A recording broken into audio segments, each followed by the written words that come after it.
이게 교재 한번 이제 8페이지에서 한번 교재 한번 중요한 거 한번 밑줄 한번 해보시면서 이제 한번 시험 문제 한번 대입 한번 해보겠습니다. 어렵긴 안 나옵니다. 먼저 8페이지에서 중계. 자, 중계는 3요소. 자, 3가지 요소가 반드시 나와야 되고요. 자, 쭉 가다가 중간 정도의 그 밖의 원리. 꼭 요걸 빼먹으니까 혹시 시험장에서 그 밖의 권리라고 나와 있는지 한번 잘 보셔야 됩니다. 아니면 또 중개업이라 해놓고 이제 엉뚱한 소리 중개 이해하고 있는지 한번 잘 보셔야 됩니다. 자, 분명히 한 문제가 나오니까 출제원들도 심하게 좀 됩니다. 먼저 첫 번째 중개 대상물. 자, 그 물건을 가지고 와야 중개가 되고, 요 물건이 없으면 정말 중개가 아예 안 됩니다. 토지, 건물 같은 게 중개 대상물. 바로 이제 다음 시간에 배우게 될 겁니다. 그다음 이제 거래를 하겠다는 거래 당사자, 중개 의뢰인. 와서 이제 사고 팔고 매매. 그러니까 여기 매매에서 이제 거래 당사자는 매도인, 매수인. 맨날 갑을 해갖고 이제 표현을 많이 하게 될 겁니다. 바꾸겠다, 교환. 자, 현실성이 많이 없다 보니까 그냥 민법도 하나 나올까 말까. 매매는 2-3개 나와도 자, 그럴 겁니다. 자, 임대차가 자, 시험 문제에서 이제 많이 나올 거고요. 실무에서도 임대차. 자, 임대인의 권리 의무. 자, 임차인의 권리 의무는 뭔가, 요거 이제 정확하게 꼭 점검을 해 놓으셔야 됩니다. 자, 문제가 됐을 때 우리한테 이제 많이 또 설명 부탁하니까 한번 신경 써 놓으셔야 됩니다. 그 다음 이제 그 밖의 권리의, 그 밖의 권리만큼은 꼭 박스나 밑줄로 한번 잘 해 놓으시고요. 지상권, 그리고 지역권, 전세권. 자, 어디 가서 아예 그냥 찾기가 어려울 건데 너무 많아서 이제 그 밖의 고리다 모두 집어넣어 놨습니다. 요 그 밖의 고리에 지상권, 지역권, 전세권, 저당권. 자, 물권은 여기 모두 들어가 있습니다. 막 소유권, 점유권 다 들어있을 겁니다. 자, 기억하셔야 됩니다. 그 밖의 권리, 그리고 득실 변경에 관한 행위를 뭐 한다? 알선은 누가 한다고요? 개업이. 우리 개업 공인주사가 알선하게 될 겁니다. 왔다 갔다 하면서 이제 매매 금액 3억을 맞추려고 우리가 이제 노력을 하게 될 겁니다. 알선하는 거 조금만 깎아주세요. 아니면 조금 더 올려서 좀 씁시다. 자, 그래갖고는 아예 못 사라고 이제 해서 이제 알선을 해줘야 할 겁니다. 왔다 갔다 하면서. 자, 그게 이제 알선입니다. 자, 먼저 가로를 1번 이제 중개. 자, 그래서 이제 중개 요소에서 자, 3가지 정도 간단하게 자, 따로 이제 써놨습니다. 자, 먼저 법정 중개 대상을 좀 더 이제 간단하게 배울 거니까 여기는 자세히 안 봐도 되고요. 자, 두 번째가 이제 권리의. 자, 여기 권리가 이제 매매나 앞에서 보셨던 교환이나 임대차. 다 권리입니다. 그 밖의 권리. 한마디로 그냥 권리 그려놨습니다. 매매교환, 임대차, 그 밖의 권리. 요 소리였습니다. 다음 이제 득실 변경 관한 행위를 뭐 하는 거? 알선하는 거. 자, 그 다음 이제 그 판례가 이제 마지막에, 우리 8페이지 이제 마지막에 판례. 뭐 요런 판례는 우리 중개 용어 중에는 가장 중요할 겁니다. 주의하셔야 됩니다. 시험 문제 아주 간단하게 저당권은 중개대상이 아니다 이렇게도 많이 나왔습니다. 저당권 중개대상이다. 토지나 건물을 대상으로 합니다. 자, 중개상에 들어가요 안 들어가요? 들어가요.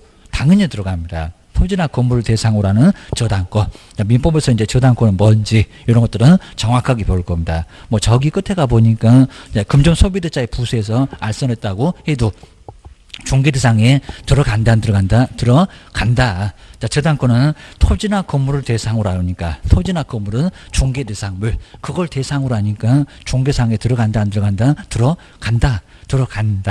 라고 꼭 기억하셔야 됩니다. 자, 대신에 이제 9페이지에서 디귿번. 자, 가끔씩은 요거 되게 안 되게 이렇게 물어볼 때 요런 문장은 많이 들어옵니다. 자, 꼭 기억하셔야 됩니다. 자, 다 민법에서 배우게 될 건데, 자, 먼저 자, 상속권과 그 아래 보시면 두 번째 법정 지상권. 자, 법으로 정해진 지상권. 자, 지상권은 합의가 충분히 가능합니다. 근데 법정 지상권은 합의가 된다 안 된다? 안 된다. 법에다 정해놨으니까 305조, 366조. 자, 임모 또는 가등기 담보 등에 관한 법률 이런 거 이제 배우실 겁니다. 자, 그 법에다가 정해놨으니까 합의가 돼요 안 돼요? 안 돼요. 자, 그래서 여기 이제 법으로 그냥 지상권이 성립한다. 그러면 철거 못해 이런 거 이제 나중에 배우실 겁니다. 우리 실무에서도 저 뒤에 가서 이제 법정 지상권이 뭔지 간단하게 배우게 될 겁니다. 안 돼. 여기 되고 안 되고만 좀 신경 써주셔야 됩니다. 저당권은 된다고 했는데 법정 저당권. 요것도 된다 안 된다? 안 된다. 오다 가다 다 만나게 될 겁니다. 차임을 2년분 연체했을 때 2년분이나 두 번이 아니라 2년분 연체했을 때 임차인 소유의 건물이 있습니다. 그걸 압류하게 되면 법정 저당권이 성립합니다. 그러니까 여기도 이제 차임만 연체되면은 법으로 저당권이 성립된 걸로 보고 있다는 겁니다. 합의가 됐습니까? 아니요. 합의가 안 되니까 우리 개업공사가 왔다 갔다 하면서 합의를 볼 수가 아예 없습니다. 법으로 정해놓은 것들은 중개사물이 아니다. 신경 쓰셔야 됩니다. 그다음 이제 세 번째 줄에도 이제 민법에서 이제 점유권 배우실 건데요. 사실상의 지배. 지배만 하고 있으면 점유권이 성립하지. 거기 무슨 합의를 받습니까? 합의 아닙니다. 그러니까 점유권도 사실상 지배다 보니까요. 얘도 법적 물건이다 보니까 중개가 된다 안 된다. 법률행위가 가능해야 된다는 겁니다. 의사표시, 뭐 청약과 승낙. 우리 매매처럼 임대차처럼 그래야 이제 중개가 되는 거지. 여기는 안 돼. 자, 이유는 안 물어볼 거니까 꼭 정리를 해 놓으시고요. 나중에 다 배우게 될 거예요. 그리고 자, 세 번째 저 끝에 보시면 경매. 법원에서 경매합니다. 이건 법원에서 알아서 하는 거지 우리가 소유권 넘길 수도 아예 없다는 겁니다. 공매, 자산관리공사입니다. 경매, 공매. 자, 뒤에서 이제 한 문제가 나오니까 거기도 배우게 될 거고요. 그 다음 이제 공용 수용, 그 다음에 환매도, 환매권에 성립이 안 된다는 거지. 환매권이 이전은 된다, 안 된다? 된다. 거기는 된다. 라고 기억을 꼭 해주셔야 됩니다. 그 정도 해놓고 이제 간단하게 나중에 뭐 요거 이제 다 권리들 다 배우실 겁니다. 그럼 이제 어떤 경우 이제 되고 안 되고 이런 것들을 한번 참고를 좀 해놓으시고요. 여기도 가끔씩은 시험 문제 많이 냈었습니다. 지금 이제 8페이지하고 9페이지에서 이제 우리가 다 배우시게 될 겁니다. 8페이지에서 9페이지에서 중개대상, 이렇게 중개대상이 되는 권리, 이렇게 중개대상인 권리가 된다 안 된다. 자, 먼저 중개대상 이다 아니다 한번 생각해 주셔야 됩니다. 자, 먼저 첫 번째는 대상에 들어간대요. 자, 먼저 첫 번째 가장 완벽한 게 무슨 권리가 있습니까? 소유권. 그러니까 이 소유권은 당연히 중개상에 들어가요, 안 들어가요? 들어가요. 그러니까 여기도 이유를 잘 생각해 주셔야 됩니다. 그러니까 우리 소유권은 이제 사용. 자, 우리 소유권을 가지고 있으면 내가 뭐도 할 수 있다고요? 사용. 그 다음에 수익. 자, 빌려주고 이익도 얻을 수가 있을 겁니다. 내가 직접 쓸 수도 있고 빌려줄 수도 있고 전세, 월세. 이런 것들이 수익이고요. 그리고 에라 모르겠다. 더 떨어지기 전에 뭐 하겠다? 처분. 이런 종합부동산세도 부담되고 하니까 팔아치울 거야. 요것도 이제 처분도 뭐요? 소유권의 한 내용입니다. 요게 바로 이제 얼마든지 요 소유권은 중개대상이 될까요? 안 될까요? 돼요. 자, 그럼 보통 이제 우리 매도인 쪽에서 막 비싸게 요거 팔려고 할 겁니다. 3억 안 될 건데. 그리고 이제 우리 매수는 이제 한 2억 5천에 막 살려고 할 겁니다. 자, 이런 식으로 이제 3억. 그리고 자, 2억 5천. 자, 이런 식으로 이제 막 사겠다고, 팔겠다고 3억. 우리 매수인 쪽에서는 2억 5천으로 사겠다. 자, 이런 식으로 했을 때 이제 서로 좀 양보를 좀 시키고요. 좀 내려주세요. 조금 좀 올려서 사세요. 이래갖고 어떻게 사겠냐고 합니다. 자, 이런 식으로 이제 요 2억 8천 정도로. 자, 둘 다 법률행위가 가능하잖아요. 자, 매도인 팔겠다. 청약. 그 다음에 매수인 쪽에서는 사겠다. 자, 승낙을 하게 될 겁니다. 자, 이런 식으로 이제 2억 8천에 뭐가 됐을 때, 계약이 성립됐을 때, 이렇게 계약이 성립됐을 때, 자, 소유권도 대상이 돼요, 안 돼요? 돼요. 자, 이런 식으로 보통 우리가 팔 때 이제 처분 많이 할 때, 요 처분할 때 이제 거기서 의사표시에서 이제 맞춰주긴 할 건데, 이런 식으로 금액 좀 낮춰서, 금액 좀 올려서, 얼마리요? 2억 8천으로 합의를 봐서 소유권 이전. 그러니까 소유권 이전되면은 뭐를 받는다고요? 보수. 소유권 이전할 수 있잖아요. 매도인도 의사표시가 되고 매수인도 의사표시가 되고 서로 합의를 봐서 여기 이제 알선입니다. 왔다 갔다 하면서 알선 맞춰서 2억 8천에 계약이 성립되면은 여기다가 이제 0.4를 곱해서 보수를 받을 수가 있다는 겁니다. 이런 식으로 소유권이 이전되면서 얼마든지 뭐가 된다고 중개상 되죠. 중개대상으로 삼을 수가 있다는 겁니다. 그 다음 이제, 자, 두 번째, 자, 소유권 말고 이제 무슨 물건? 용익물건도. 자, 용익물건에는 딱 세 개가 있습니다. 사용과, 그리고 수익. 그러면 사용과 수익만 떼서줬고요. 처분권은 누가 갖고 있고? 그죠? 매도인이 그대로 갖고 있고 입니다. 자, 민법에서 다 배우실 겁니다. 용익물건. 자, 물건은 성격이 너무 강하다 보니까요. 용익물건도 몇 개? 딱 세 개. 자, 먼저 첫 번째는 뭐가요? 지상권. 나중에 배우실 겁니다. 지상권. 그 다음 두 번째는 무슨 권? 지역권. 딱 세 개밖에 없습니다. 지상권하고 지역권하고, 그 다음에 디귿번에 여기는 전세권. 전세권은 이제 실무에서 많이 하게 될 거니까요. 전세권 문제가 두세 개 나올 거고, 그냥 지상권도 한 문제 나올 거고, 지역권도 한 문제가 나올 거고, 이런 것들은 얼마든지 중개가 된다, 될 수 있다는 겁니다. 보셔야 됩니다. 우리 보통 이제 여기서 이제 지상권도 이제 세부적인 것도 이제 안 내기는 할 건데, 자, 먼저, 자, 토지를 누가 가지고 있냐면 토지 소유권자가 바로 누구요? 토지 소유자가 바로 갑. 이런 식으로 토지 소유권자가 바로 이제 갑인데, 요 땅 좀 빌리겠다는 겁니다. 그래서 이제 요 토지 소유권자가 뭐요? 나는 내가 사용 안 할 거예요. 사용 내가 안 하고, 그리고 이익도 내가 안 보고요. 대신에 이제 요분은 처분권만 가지고 있다는 겁니다.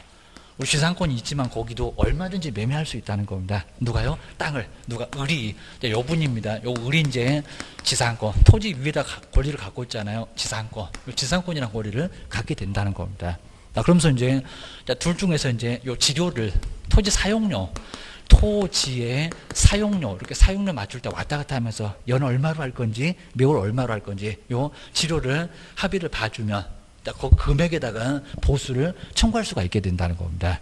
자, 그럼 이제 지상권. 우리 지상권자가 도대체 요 땅을 빌려다가 뭐를 할까요? 그러니까 우리 지상권의 목적물은 딱 세 개. 세 개가 있을 겁니다. 자, 가장 많이 짓겠죠. 뭐, 건물. 자, 건물 이제 건축할 거고요. 자, 이 건물은 이제 요 건물이 견고한지 안 한지 요거 나중에 다 배우실 겁니다. 견고하고 안 하고에 따라서 요 기간을 잘 정해야 된다는 겁니다. 대응 사고 치지 말고. 아주 큰일 납니다. 경관 건물인데 10년만 쓰겠다고 됩니까? 안 됩니까? 안 돼요. 큰일 난다는 겁니다. 최소한 경관 건물은 뭐라고요? 석조, 석회조, 연화조 거의 대부분 들어갑니다. 목조만 빼면은 거의 여기 들어갑니다. 몇 년? 최소한 30년. 최단기간입니다. 30년. 최소한 30년 이상으로 계약서를 써야 된다는 겁니다. 등기도 안 해준다고요. 요거 20년, 10년 그러면 요거는 문제가 된다는 겁니다. 주의하셔야 됩니다. 근데 견고하지 않아요. 견고하지 않아요. 목조. 그러니까 요 기와집도 여기 다 들어갑니다. 목조 정도가 됐을 때가 얼마라고 견고하지 않으면 반도만 얼마? 15년. 그러니까 우리 중개 실무하실 때 요 기간을 잘 맞추시라는 겁니다. 이거 강행 규정 절대로 합에서는 절대 안 된다는 겁니다. 아무리 짧아도 30년. 아무리 짧아도 여기는 15년 이상으로 기간을 설정을 해야지. 기간 정할 때 사고를 쳐놓으면 이거는 큰 문제가 발생한다는 겁니다. 돈을 다 돌려주려고요. 지금 계약금 막 3천만 원 왔다 갔다 하는데 겁니다. 우리가 이제 3천만 원 물어줄 수밖에 아예 없다는 겁니다. 주의하셔야 됩니다. 그 다음 이제 건물은 열었고요. 그 다음 이제 두 번째 이제 공작물, 뭐 창고 같은 거 이렇게 공작물, 공법에서 다 배울 거예요. 뭐 차고 이런 것들 이제 공작물, 뭐 이런 공작물, 비닐하우스 같은 거 공작물은 얼마라고요? 얘는 5년.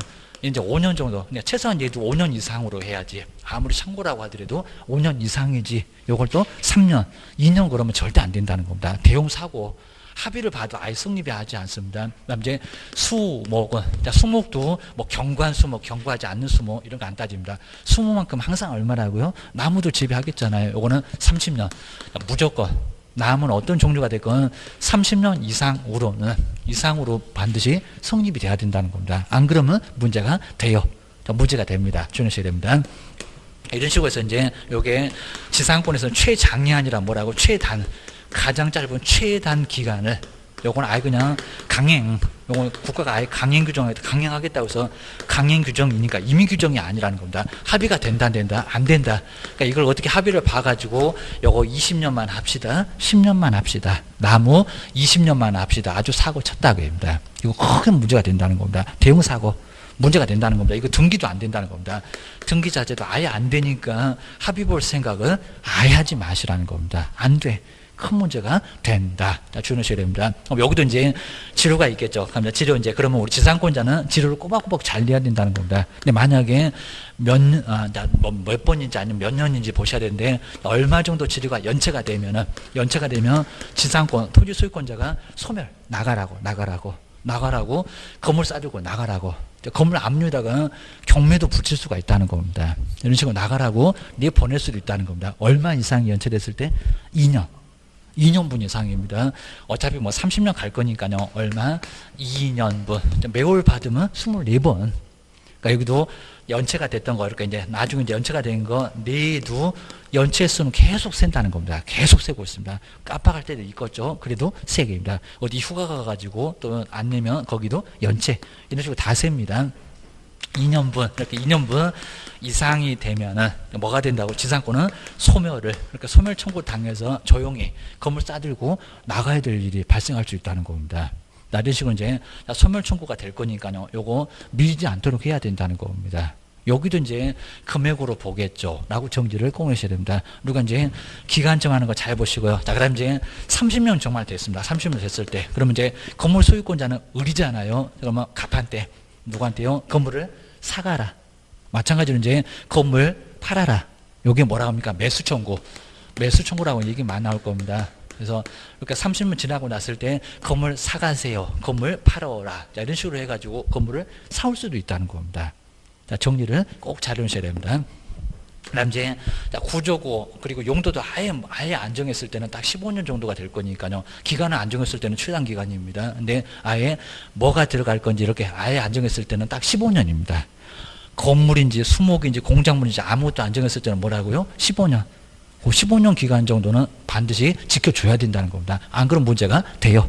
그러니까 우리 지상권자 이렇게 지상권 성립했을 때 요거 바로 이제 토지 소유권자고 누가 지상권자 지료 맞추는 거 요걸 왔다 갔다 하면서 1년에 1,000만 원씩 합시다. 자, 이런 식으로 지료 맞춰주게 되면 여기다가 이제 보수를 곱해서 임대차 보수를 곱합니다. 보수를 쌍방향 때 똑같이 받을 수가 있다는 겁니다. 그리고 나중에 이제 우리 실무하실 때도 정말 등기까지, 이거 등기까지 돼야 됩니다. 합의만 갖고는 절대 안 된다는 겁니다. 그러니까 무조건 남의 땅 위에 건물이 있다. 그럼 지상권 그러면 아예 안 된다는 겁니다. 반드시 뭐라고요? 등기.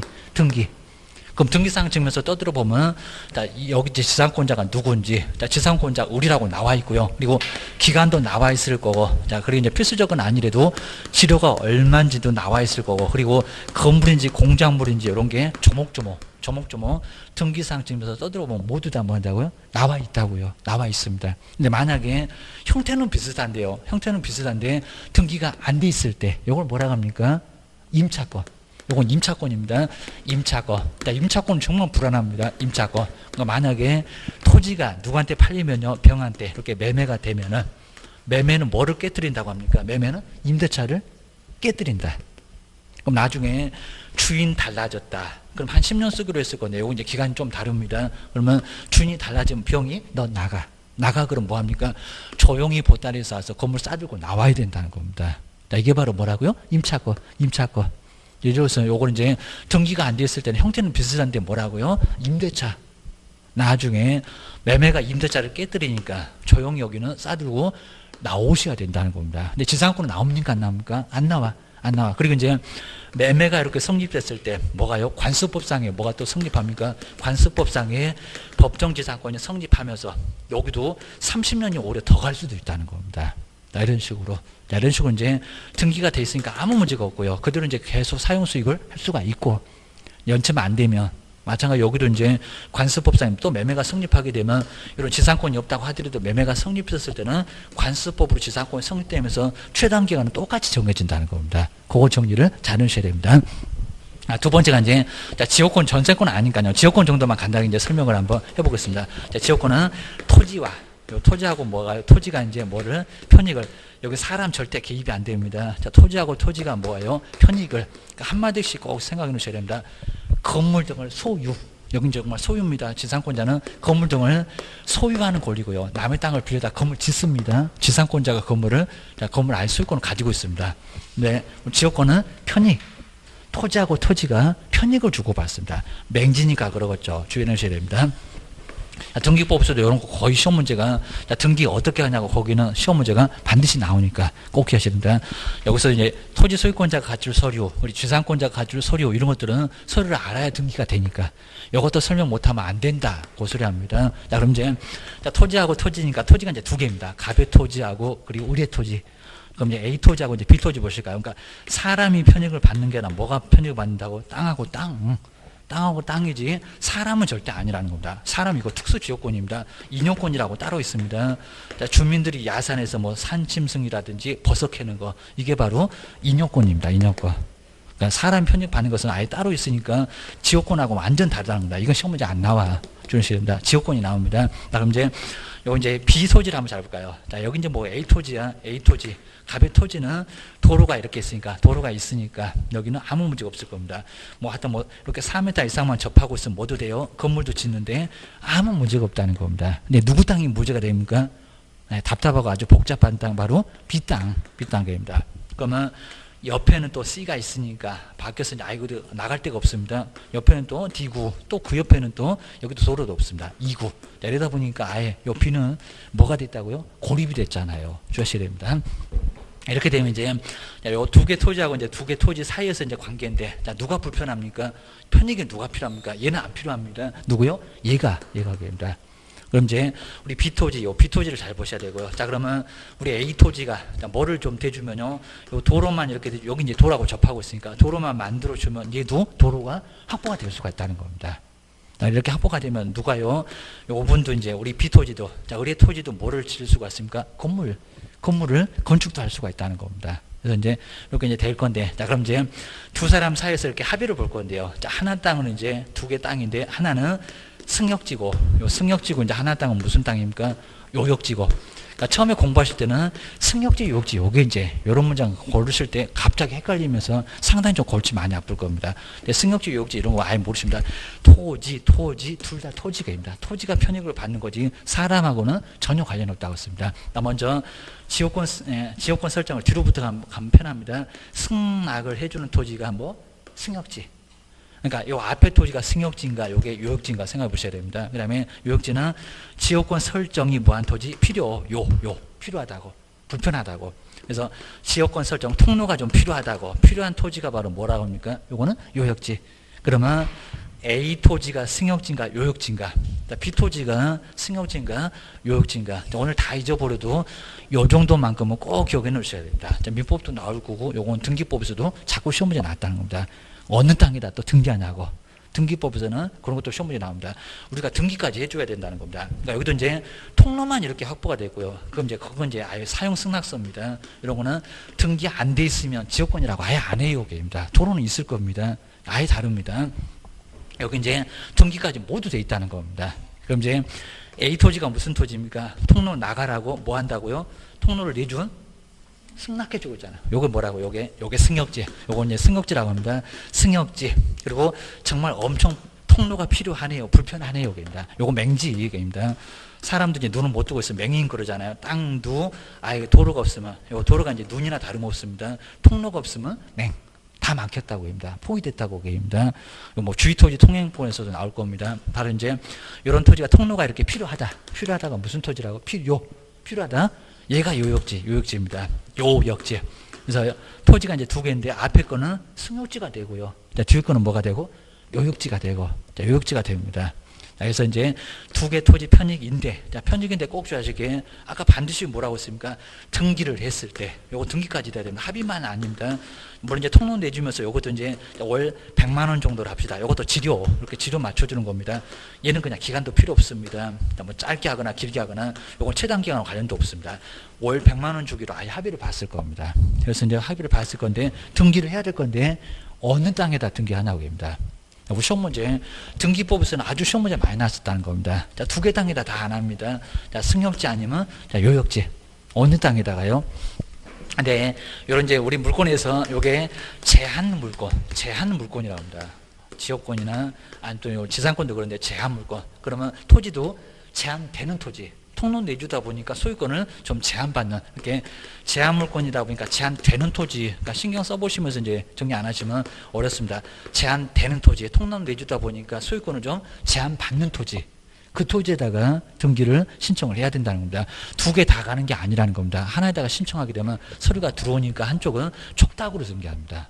어느 땅일까요? 바로 제한되는 토지니까 요역지가 아니라 승역지. 여기 제한되잖아요. 통로 내주다 보니까 원래 100평인데 통로가 한 20평이다 보니까요. 소유권 내 마음대로. 물론 이제 통로 같이 쓰기는 할 건데 불편하잖아요.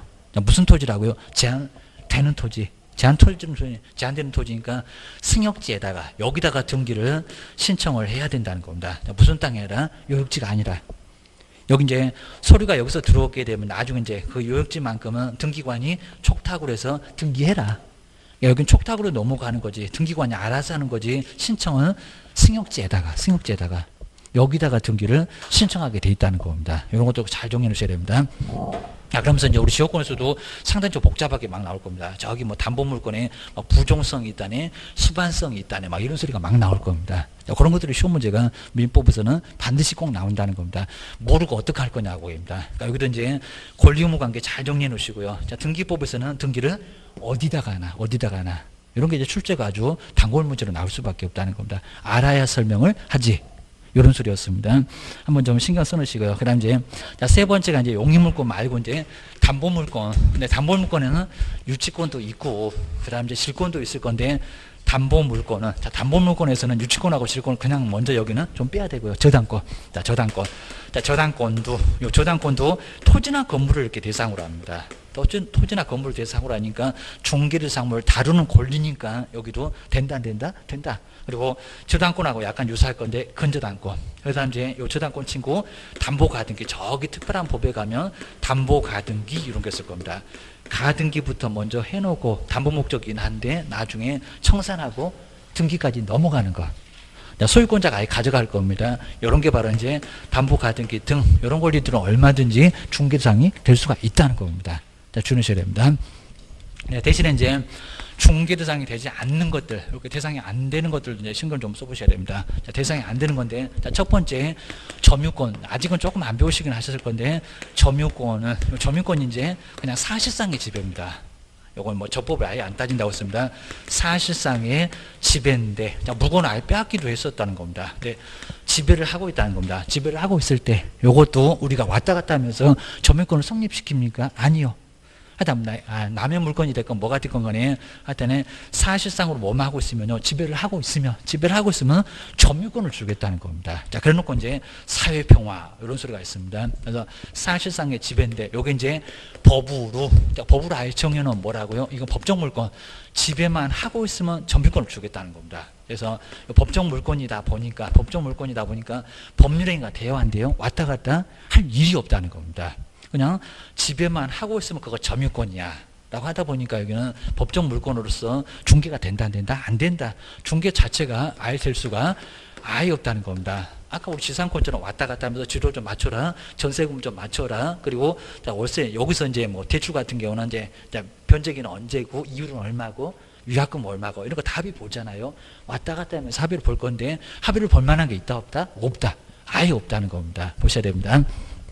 두 번째가 이제 쭉 오다가 보면 지상권은 되는데 뭐요? 법정 지상권입니다. 법정 지상권도 될까요, 안 될까요? 법정 지상권 안 돼요. 여기는 법으로 성립하니까 된다, 안 된다? 안 된다. 우리 법정 지상권도 나중에 자세히 배우실 겁니다. 두 번째가 이제 우리 법정 지상권 이제 법으로 정해놓은 지상권이다 보니까 법으로 정해놨다. 금방 여기서 봤네요. 이건 합의로 성립했는데 여기는 합의로 성립하지 않아요. 먼저 항상 조건이 먼저 첫 번째 토지 위에 먼저 뭐가 있어야 된다고요? 건물. 갑 토지 위에 누구요? 갑의 건물이 먼저 첫 번째 건물이 먼저 있어야 된다는 겁니다. 있고 반대는 성립하지 않습니다. 자, 그 후에 이제 갑이 좀 돈이 필요하니까요. 두 번째, 자, 1월 말고 2월 정도에 저당권, 토지에다가 저당권을 설정했다는 겁니다. 저당권 설정됐는데 대출 이자를 계속 안 내네요. 자, 3번 정도 안 내면은 요걸 이제 부실채권이라고 합니다. 경매를 넣어버립니다. 자, 은행은 아예 많이 안 봐줍니다. 왜냐면 이제 막 배당 요구 종기를 막 3개월 있죠. 거기다가 또 매각 공고해야 되죠. 매각기를 잡히죠. 한 번 정도 막 유찰되죠. 이러다 보면 막 6개월 그리고 막 9개월 엄청나게 기간이 엄청 오래 간다는 겁니다. 그럼 계속 대출이자 계속 안 내게 되면 채권 최고액도 막 넘어간다는 겁니다. 자, 이러니까 경매로 내놓을 수밖에 없다는 겁니다. 그러다 이제 그죠, 매각기일 때 낙찰자가 나오면 잔금 내라고 또 1개월 막 이런 것도 이제 경매에서 배우실 건데, 그리고 또 잔금 내고 나면은 또 배당할 때도 한 1개월 이러다 보니까 1년은 벌써 지나가고 없다는 겁니다. 이렇게 아주 눈덩이처럼 이자가 계속 불어나니까 경매를 신청하겠다 라고 나오게 된다는 겁니다. 이런 식으로 이제 저당권 실행되면 이제 결국에 이제 낙찰자가 올 겁니다. 그럼 이제 한 3월 정도 됐을 때 경매가 실행돼서 바로 낙찰자가 와 있다는 겁니다. 낙찰자. 그랬을 때 갑의 건물은 철거가 될까요? 안 될까요? 요 소리입니다. 그래서 이제 철거를 막으려고 이제 뭐가 성립한다고요? 요게 이제 366조에 이런 조건만 성립하면 뭐가 성립한다고요? 법정지상권이 성립하게 된다는 겁니다. 자, 그러면서 이제 낙찰자는 치료받으면 되잖아요. 그입니다. 낙찰자는 건물 철거를 주장할 수 있나요? 없나요? 안 된다고. 자, 국가가 철거를 아예 막겠다는 겁니다. 그래서 여기 이제 민법 366조에다 정해놔서 법정지상권 조건이 충족되니까 여기는 건물 철거가 된다, 안 된다? 안 된다. 또 둘이는 지상권 합의를 본 걸로 땅 빌려줬다고 하요. 그냥 땅 토지 소유권 내놓고 자, 건물 철거 막아주면서 건물 계속 사용하라고. 그래서 우리 갑이 이제 계속 사용을, 그리고 수익을 땅은 이제 다른 사람한테 넘어가긴 했지만 토지를 사용을 계속할 수가 있다는 겁니다. 얼마 동안 보통 웬만한 건물 다 경관 건물이니까 잔금 치르면 30년이 새로 간다는 겁니다. 자, 이러면서 이제 우리 토지 소유권자들 뭐만 줘버린다고요? 지료. 물론 이제 지료가 2년분 연체가 되면 저기하고 이제 똑같아지니까 나가라고 할 수 있겠지만 일단 여기는 지료 받고 그리고 30년을 참아줘야 된다는 겁니다. 자, 이게 뭐라고요? 법정지상권입니다. 둘이 지상권에 대해서 합의를 본 거하고 아예 똑같이 그죠? 남 땅 빌려다가 건물 지었잖아요. 자, 그런 거하고 똑같이 봐서 그냥 지상권이 성립된 걸로 법으로 아예 법률 규정을 통해서 법으로 지상권이 성립된 거다. 자, 이렇게 되면 우리가 왔다 갔다 하면서 우리 병이랑 우리 개업공사가 왔다 갔다 하면서 합의를 봅니까? 못 봅니까? 못 보잖아요. 이건 법에서 법정지상권 성립됐던 거지 이걸 합의를 어떻게 보냐고. 자, 이러니까 지료가 있을 수가 있다 없다. 지료 합의 보는 것은 있을 수가 아예 없다는 겁니다. 자, 지료도 이제 법에서 둘이 먼저 합의 봐라. 안 되면은 감정가 5%나 7%를 지료로 주고받고 할 수가 있다는 겁니다. 그거 이제 밀리면 2년 만에 나가. 정말 2년. 요거도 먹고 이제 2년 전환하면서 이제 요거도 먹고 나가게 될 겁니다. 2년분이나 연체됐으면 요거도 먹고 싸들고 나가야 되겠죠. 여기 바로 이제 법정지상권에 해당될 수가 있다는 겁니다. 요게 이제 법정지상권. 대신 이제 반대로 이제 먼저 첫 번째 아무것도 없었고요. 여기 이제 나대지 상태에서 1번에다가 먼저 저당권을 이렇게 먼저 설정했다는 겁니다. 자, 이런 경우도 법정지상권 성립할까요? 안 할까요? 그러니까 이런 것도 이제 보통 자, 뒤에 이제 2월에, 그러니까 2월에 이제 갑의 건물이 2월에 있었다는 겁니다. 순서가 바뀌었다고요. 주셔야 됩니다. 건물 건축을 저당권 설정해 놓고 아무것도 없는 아재지 상태에서 바로 이제 저당권 설정해 놓고 그 후에 건물을 건축했었다는 겁니다. 자, 이랬을 때도 요 저당권이 실행되면서 이제 3월에 실행됐습니다. 자, 실행됐다는 게 대출 이자를 계속 갑이 안 내니까 은행 쪽에서는 우리 빨리 돈 받아야지 해서 이제 저당권을 실행을 하게 됐다는 겁니다. 또 여기도 마찬가지입니다. 네 번째, 그러면 토지 주인은 바로 이제 누가요? 을이 낙찰을 받았습니다. 낙찰을 받았을 때 위의 모습하고 똑같다고. 여기도 건물 철거 안 돼. 자, 이러면서 우리가 이제 설명을 하고 계시면 우리 법정지상권 성립될 수 있는 것들도 우리가 이제 얼마든지 경매로도 보수 받을 수가 있으니까 조심을 해야 된다는 겁니다. 요거 철거가 될까 안 될까요? 그러니까 여기 비슷해 보여도 그러니까 무조건 그냥 건물 철거되면 안 돼 이러면 안 된다는 겁니다. 여기 철거가 된다. 철거 된다. 여기 철거된다는 겁니다. 민법도 배울 거고 중개사법에서도 이제 배우게 될 거니까 아마 어느 정도 되면은 민법이나 여기도 다 같이 시험 문제 내볼 만합니다. 쭉 냈었다가 최근 또 안 냈었습니다. 여기 이제 성립되지 않는다는 게 먼저 저당권 설정했을 때, 그러니까 이거 이제 담보가치라고 합니다. 담보가치라고 하는데 저당권 설정이 먼저 건축 없을 때. 건축이 안 됐을 때 저당권이 1번이 먼저 설정됐다는 겁니다. 국민은행, 그러니까 돈 주는 국민은행에서. 자, 여기는 대출을 많이 줬을까요? 아니면 적게 줬을까요? 입니다. 여기는 많이 줬어요? 아니면 적게 줬겠어요? 여기는 많이. 그러니까 여기는 이제 담보가치가 아주 높으니까 아무것도 없으니까 뭐든지 들어올 수가 있으니까 이 땅값은 아주 높다는 겁니다. 그러니까 시세가 3억이면은 거의 3억에 가깝게 다 대출해 줬다는 겁니다. 한 2억 5천. 2억 5천 정도로, 그러니까 1억이 아니라 한 2억 5천 정도로 대출을 엄청 많이 해줬다는 겁니다. 근데 그 후에 저당권 설정해놓고 그 후에 건물을 건축했다는 겁니다. 그럼 이 건물을 보호를 해줘야 되겠냐고 합니다. 자, 건물 보호를 해주면 값은 좋겠지만 누가 다칠 수밖에 없나요? 은행. 요 건물 때문에 건물 30년 써야 된다면 땅값은 엄청나게 낮아질 수밖에 없다는 겁니다. 그러다 보니까 누가 손해본다고요? 은행이. 자, 은행이 이렇게 손해보니까, 요거 좀 어려우실 건데, 은행이 손해보니까, 은행이 손해봐서는 된다, 안 된다. 여기 손해 안 보니까 그렇습니다. 손해를 보니까, 법정지상권 성립한다, 안 한다? 안 한다. 이건 안 한다는 겁니다. 이거는 철거되는 건물, 철거가 됩니다. 이거는 30년이고 뭐고 성립하지 않습니다. 이런 경우에다가 법정지상권 성립하네요. 이렇게 설명하시면 이거는 잘못 설명하고 있다는 겁니다. 안 된다고. 안 된다고 정리해 주셔야 됩니다. 결론적으로 이제 철거되는 건물이니까 토지하고 건물을 이제 같이 잡아다가 일괄경매라고 합니다.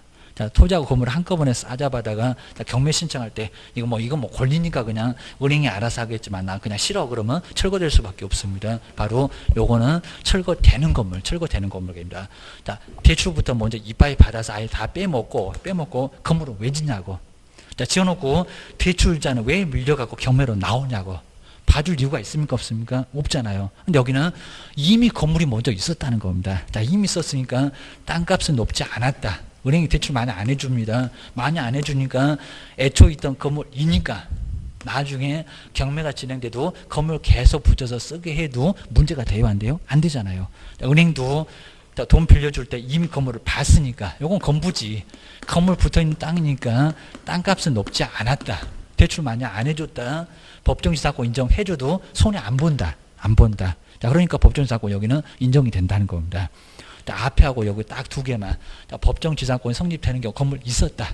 있는 경우는 정말 계속 쓰라고 하는데 건물 없는 경우에는 은행이 닫히니까 법정지사고 성립한다 한다? 안 한다. 뭐하러 건물은 지어놓고 대출자는 왜 밀려갖고 경매로 왜 나오냐고. 네가 이쁜 짓을 했냐고 그럽니다. 도와줄 이유가 아예 없다는 겁니다. 이런 경우를 설명 좀 잘해주셔야 된다는 겁니다. 경매에서도 이제 우리 경매에서도 이제 우리 보수를 받을 수가 있습니다. 그러면 감정가가 꽤나 될 건데 감정가 1% 그리고 최저 매각 가격의 1.5% 1%나 1.5%이면은 중개보수가 지가 아무리 많아봐야 0.9%입니다. 그것도 말만 0.9%지 주택에서는 2억 정도만 되면 여기 0.4밖에 안 됩니다. 0.4 반도 안 됩니다. 그러니까 보수가 얼마 안 나온다는 겁니다. 근데 만약에 경매 감정가가 2억 그러면 1%면 200을 바로 받습니다. 최저 매각 가격이 2억이면 300만 원을 바로 받습니다. 중개보수보다 월등히 많다는 겁니다. 조금만 신경 써주시면 얼마든지 경매물가, 경매물가 많이 나와 있습니다. 땅도 정말 좋은 땅들이 많이 있어요. 그래도 우리가 낙찰받아주고 보수를 중개보수보다 훨씬 더 많이 받을 수 있다는 겁니다. 꼭 신경 좀 써보셔야 됩니다. 그래서 이제 중개 봤을 때 이제 내가 뭐 투자 대상으로 삼는다고 하더라도 아예 그냥 내가 그냥 직접 가서 쓰겠다. 자, 그런 식으로 해도 문제가 없고요. 그리고 내가 낙찰을 받아놓고 옆에서만 계약서 써주면 직접 거래가 아니니까 문제 없다는 겁니다. 내 땅 팔아도 괜찮아요. 괜찮은 거는. 그리고 보통 이렇게 개발까지도 많이 하고요. 그 다음 이제 여기도 건물 같은 거 계속 지료가 나오니까 투자 대상으로도 아주 괜찮다는 겁니다. 뭐 참아서 그렇지 아무 문제가 없다고요. 지료가 따박따박 나오죠. 그리고 2년분 연체되면 나가. 이것도 가능하니까 얼마든지 지료 안 밀리고 잘 유지한다는 겁니다. 그리고 이제 건물 계속 쓸 수가 있으니까 한 30년 되기 전에 건물도 아주 이쁜 건물 딱 지어놓으면 30년 가면 매수 청구해서 건물 팔고 나가.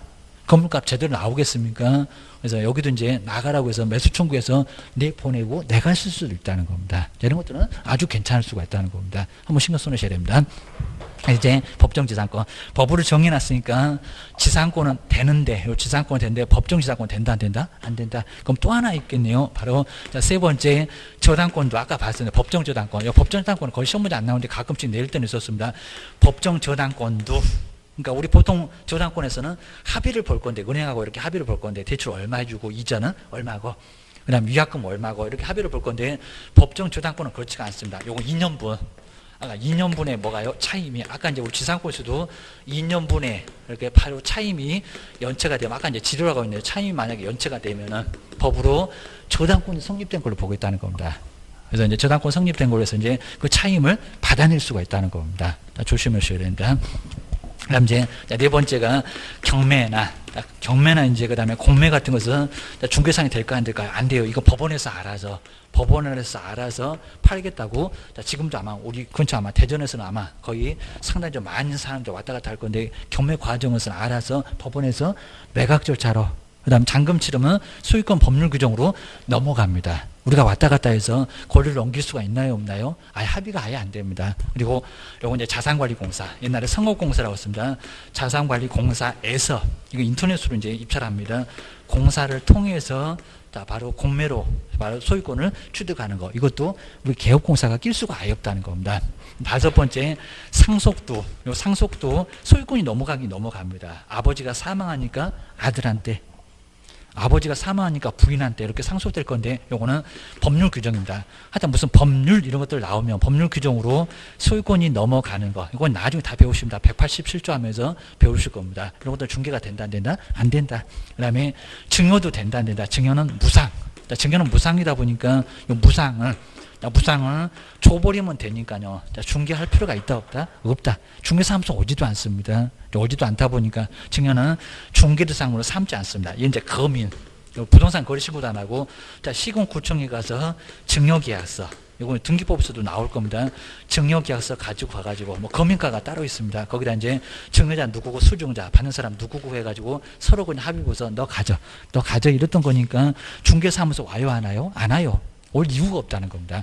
매매처럼 아주 복잡하고 금액도 복잡하고 했었을 때나 와서 사고 팔고 부탁하지. 자, 여기는 올 수 있다 없다? 아예 없다. 뭐 수용이 됐건 판결이 됐건 중개와 관련이 있다 없다? 관련이 아예 없다. 자, 신경을 좀 써놓으셔야 됩니다. 가끔씩은 이런 게 이제 문제가 나오니까 꼭 정리를 해 놓으셔야 됩니다. 그 다음에 자, 쭉 내려와서 이제 9페이지에서 중개 본질, 자, 가로 2번에서 자, 중개는 법률행위인지 사실행위인지 그 정도는 꼭 알고 있어야 됩니다. 중개는 사실행위. 제일 아래 동그라미 2번 나오죠. 자, 권리 의무와 관련이 있다 없다? 그냥 왔다 갔다 하는 거니까 관련이 아예 없습니다. 주셔야 됩니다. 자, 중개자재는 이제 사실행위라고 시험 문제 많이 나왔던 질문이니까 동그라미 2번 사실행위. 자, 권리 의무와 관련이 없이. 자, 중개하면서 왔다 갔다 하는 것은 권리 의무하고는 전혀 관련이 없다. 자, 신경을 꼭 써놓으셔야 됩니다. 자, 뒤로 한번 넘겨보시고요. 그 다음 이제, 자, 세 번째 요런 판례가 이제 계속 우리 시험 문제 쭉 19, 20, 21에 나왔었다가 28에 나왔었고 29에는 안 나왔었고 아마 올해 정도 되면은 또 내볼 만한 게 바로 이제 3번. 요 3번 같은 것은 꼭 주셔야 됩니다. 자, 중개가 이제 객관적으로 볼 건지 주관적으로 볼 건지 중개행위는 뭘로 볼 건지 이런 판례들은 시험 문제감으로 자주 언급합니다. 자, 꼭 신경 써놓으셔야 됩니다. 자, 먼저 3번 쪽에서 이제 다른 건 이제 쭉 한번 봐도 괜찮고요. 네 번째 줄에 딱 중간 정도 보이네요. 공인중개사의 행위는, 그러니까 중개 행위는 오로지 뭘로 본다고요? 객관적으로만 봅니다. 자, 주관적으로 아예 안 봅니다. 오로지 뭐라고요? 객관적으로만 보는 거지 주관적하고는 전혀 관련이 없다는 겁니다. 객관적으로 보아. 자, 거기만큼은 꼭 밑줄을 한번 해주셔야 된다. 자, 중개를 주관적으로 본다. 자, 그러면 아예 X입니다. 자, 중개는 오로지 뭐라고요? 객관. 자, 매도 매수인하고 여기도 이제 우리 개업공사의 의사하고는 전혀 관련이 없다는 겁니다. 오로지 제3자 판사님이 알아서 판단을 하겠다는 겁니다. 자, 중개는 객관적이지 다른 것들은 아예 보질 않습니다. 그 다음에 2번에서 중개업. 중개업은 네 가지 요소가 나올 겁니다. 반드시 하나라도 빠지면 안 됩니다. 먼저 첫 번째, 다른 사람이 와서 중개를 부탁을 먼저 해야 됩니다. 첫 번째가 뭐라고요? 의뢰. 의뢰에다가 1번 정도 써놓으시고요. 그 다음에 일정한 반드시 뭐를 받아야 됩니까? 보수. 자, 보수에다가는 꼭 박스를 좀 해주셔야 됩니다. 자, 보수는 반드시 뭐 하라고요? 보수는 반드시 받아야 합니다. 자, 보수 안 받으면 중개업이 아예 아닙니다. 보수를 반드시 받아야 되고요. 그리고 중개를 뭘로 한다고 했습니까? 업으로. 자, 요거 간단한데도 시험 문제는 오히려 중개업이 더 많이 나옵니다. 중개보다도. 이제 업이 되면 교도소 갈 수가 있다는 겁니다. 밥 먹듯이가 되면은. 자, 중개는 누구든지 할 수가 있다고 했습니다. 업으로. 업에다가 꼭 박스를 잘 넣으셔야 됩니다. 자, 우리 교재도 이제 첫 번째, 다른 사람의 의뢰. 누가 찾아와서 중개 하나 부탁합니다. 자, 의뢰 없이는 절대로 중개가 성립할 수가 없다는 겁니다. 누가 와야죠. 누가 와서 토지를 팔든지 사겠다고 하든지 했을 때가 이제 중개가 성립할 수가 있고요. 자, 두 번째는 반드시 뭐를 받아고요? 보수. 자, 보수 안 받으면 중개업이 아니다. 절대 아니다. 이건 무조건 예외가 없다는 겁니다. 반드시 뭐를 보수를 받았을 때 고수입니다. 내용은 뭐 크게 볼 만한 건 없고요. 그 다음 이제, 자, 11페이지에서 3번 중개를, 그리고, 자, 업 옆에다가 4번이라고 한번 써놓으실까요? 자, 따로, 자, 중개를, 자, 네 번째는 뭘로 한다고요? 업으로. 자, 업 옆에다가 4번 해서 이제 몇 가지 요소라고요? 네 가지 요소. 네 가지 요소가 반드시 꼭 있었을 때. 반드시 있었을 때가 바로 중개업이 성립할 수가 있습니다. 꼭 정리하셔야 됩니다. 그 다음 이제 거기 참고해서 우리 판례가 나오죠. 동그라미 1번에. 아까 설명드렸던 우연한 기회에 정말 딱 한 번. 일회성에 그친 뭐 전세가 됐건 매매가 됐건 중개업이다 아니다. 중개업이 아니다. 거기다 꼭 일회성에다가 꼭 밑줄 한번 해놓으시고요. 그 다음에 중개업이 아니다. 자, 중개업 옆에다가 X 해놓으시면 아주 보기가 편할 것 같습니다. 뭐 이런 판례들은 시험 문제가 아주 간단하면서도 아주 많이 나왔었다. 자, 상식적인 해도 꼭 기억을 좀 해놓으셔야 됩니다. 뒤로 한번 넘겨보시고요. 자, 세 번째가 이제 개업 공인중개사. 중간중간은 간단하게 봐도 괜찮습니다. 용어가 꼭 전체적으로 거의 나오고 있습니다. 자, 먼저 개업 공인중개사 부치. 자격증 없는 사람이 있다 보니까 공인중개사 자격을 취득하여 군수하면 된다고요? 안 된다고요? 안 된다고요. 바로 이제 작년도 문제 1번이 바로 요거의 답이었습니다. 뭐 공인중개사 자격을 취득한 사람, 개업하고는 전혀 관련이 없습니다. 자, 부칙이 있다 보니까 공인중개사 자격은 얘기하지 말고요. 그냥 중개사무소에 뭐라고 했습니까? 등록. 사무소하고 등록만 꼭 붙여놓으실까요? 사무소 가지고 개업. 자, 사무소 얘기만 하라고 있습니다. 그리고 등록을 하신 분, 걔 또 허가 받는다 그러면 안 됩니다. 허가가 아니라 지금 뭐라고요? 등록. 자, 등록입니다. 거기 가로 2번에서 종류에 동그라미 3번에 나오네요. 부치. 거기 부칙이 바로 자격이 있다고요, 없다고요? 부칙이 자격이 없습니다. 부칙에 규정된 개업 공인주사. 이 사람이 있으니까 공인중개사 자격을 취득하여 그러면 안 된다는 겁니다. 그 부칙까지도 개업이라고 합니다. 네, 그 사람이 자격증이 없다는 겁니다. 3번에 부칙, 그 아래다가 자격증 X, 자격증 꼭 X라고 해서 자격증 얘기하지 말고 사무소에 개설 등록한 사람이 바로 개업 공인주사. 또 내볼 수가 있을 겁니다. 꼭 기억하셔야 됩니다. 네 번째, 시험장 갔다 오신 분이 누구다? 공인중개사. 영어 판단한다? 안 한다? 그러니까 용어가 아주 간단합니다. 이 법으로, 외국법은 여기 이제 공인주사 이다 아니다. 외국법으로 취득해봐야 그거는 공인중개사 아니요. 그 나라에서나 써먹어라 그럴 겁니다. 이 법으로 공인중개사 자격시험 합격해서 이제 뭐를 자격을 취득을 하신 분, 자격을 취득한 자, 뭐 합격하여 저런 건 이제 안 써 있으니까 그냥 자격을 뭐 하신 분, 취득한 자, 자격을 취득하신 분, 이분이 바로 이제 공인중개사. 영업 판단한다, 안 한다. 업무 수행한다, 안 한다, 안 한다.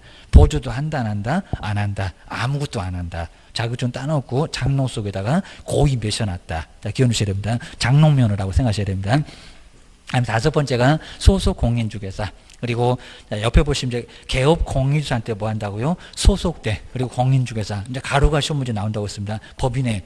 그리고 임원이나 사원을 뭐 한다고요? 포함. 그러니까 제외가 아니라 뭐라고요? 포함. 포함에다가 꼭 동그라미 좀 해놓으시고요. 공백에다가 제외 X. 그러면 임원도 그리고 사원도 소속 공인주사 이다 아니다. 뭐가 맞다고요? 이다.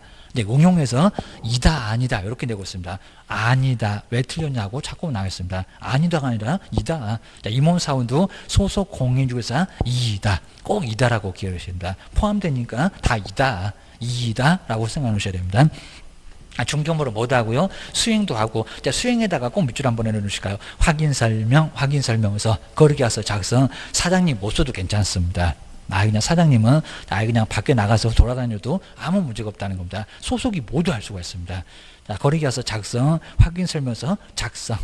그냥 승낙 받아갖고 도장도 그냥 네가 찍어라. 그래도 큰 문제는 없다는 겁니다. 다 할 수 있어요.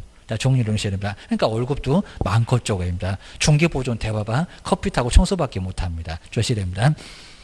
그 다음 이제 13페이지에서 여섯 번째 중개보존. 반드시 뭐가 아닌 자라고요? 공인중개사가 아닌 자. 교육도 달라. 여긴 직무교육. 3시간에서 4시간. 근데 저기 소속 공인주사는 개업하고 똑같습니다. 28에서 32시간입니다. 4일. 4시간이라 4일 동안 빡세게 교육받아야 됩니다. 오전 오막 8시간씩 받습니다. 주의하셔야 됩니다.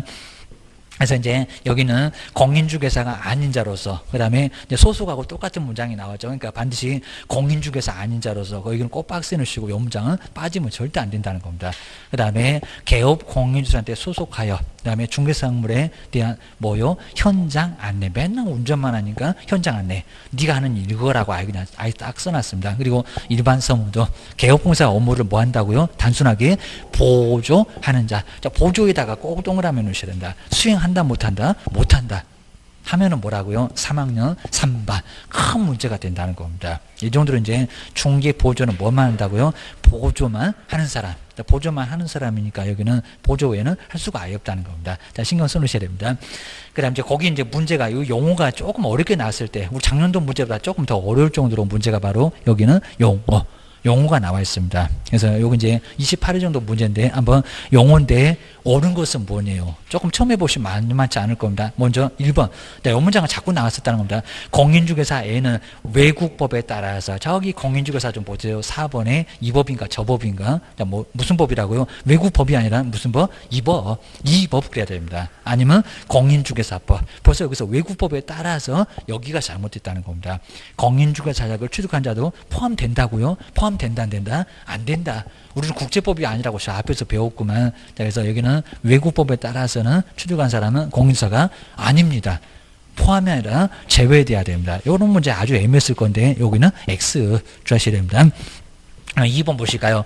이렇게 유무에 관계없이 저런 문장은 안 쓰고 유상이계, 무상이계 이렇게 나왔었는데 또 약간 응용했죠. 그러니까 완전히 똑같지는 않습니다. 자, 2번 보실까요? 중개업은 첫 번째는 잘 나왔습니다. 다른 사람의 의뢰에 의하여. 맞죠? 근데 보수 유무에 관계없이 유무 그 무상도 중개업이다 요 소리입니다. 유무에 관계없이 중개를 업으로 행하는 것을 말한다. 맞았다 틀렸다? 틀렸다. 근데 여기는 반드시 뭐를 받으라고 보수를 받고 보수가 없으면 중개업이 절대 아니라는 겁니다. 보수를 반드시 받아야 됩니다. 보수 안 받으면 중개업 유지 못해.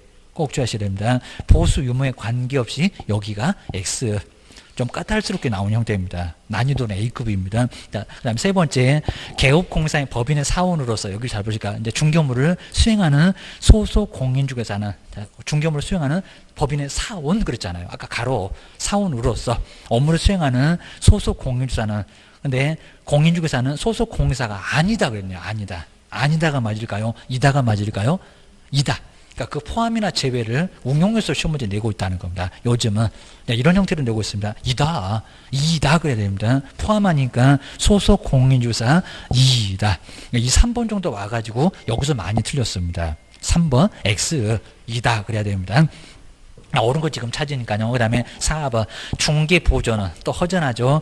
개업 공인중개사한테 소속된 근데 갑자기 공인중개사로서래요. 중개보조니 공인중개사로서입니까? 공인중개사가 아닌 자 아니 이건 너무 엉뚱했습니다. 공인중개사로서면 소속이겠죠. 소속. 중개보조는 공인중개사가 아닌 자로서 그 다음에 개업 공인중개사 중개업무를 보조하는 자를 말한다. 공인중개사로서 여기가 잘못됐습니다. 길목을 한번 잘 보셔야 됩니다.